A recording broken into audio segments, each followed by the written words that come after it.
New at 5:30, what happens to foster children when they age out of the program? Well, many wind up homeless or worse. Peggy Fox spent some time today talking about a group of foster kids who want to change that statistic. That's right, and they're in the perfect place to do it. 15 interns are congressional interns right now through the summer, and they are trying to bring needed changes for other foster children. Really good. And Marjorie Delgadillo has just graduated from college and is working as an intern for California Congresswoman Karen Bass. Marjorie says it's a miracle she wound up here based on her traumatic childhood. I was put into the system when I was 13 years old because I had suffered abuse with my stepfather from an early age, and I was bounced around from foster home to foster home. Almost all foster children are taken from their homes because they've been abused or neglected, says Kathleen Strottman, the executive director of the Congressional Coalition on Adoption Institute. In most states at 18, sometimes 17, they will basically be ejected from the foster care system.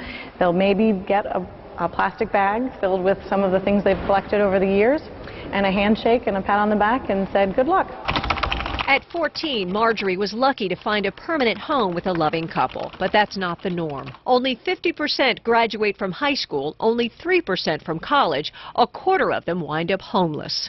We need to view children in the foster care system as any other child. You don't, when your child turns 18, tell them that it's time to go and just send them out into the world. Congresswoman Bass wants foster children allowed to receive some benefits until they're 25.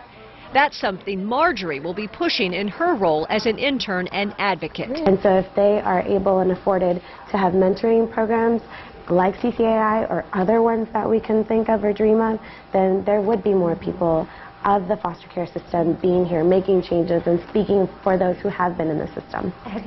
Now, these interns also have free room and board, actually board at Catholic University, and then they get a stipend. And also there's this new venture called Sarah's Fund, which has combined the help of Macy's and Under Armour, who then provide clothes for these kids, because they don't have the money to go out and buy clothes that they need. So it's really wonderful to see all these people coming together. But they really, their goal really is to also influence members of Congress to make changes to help other foster kids. Absolutely. You look at Marjorie and you see, whoa, she is a success story, but you're talking about 15 teens out of 200 applicants. Right.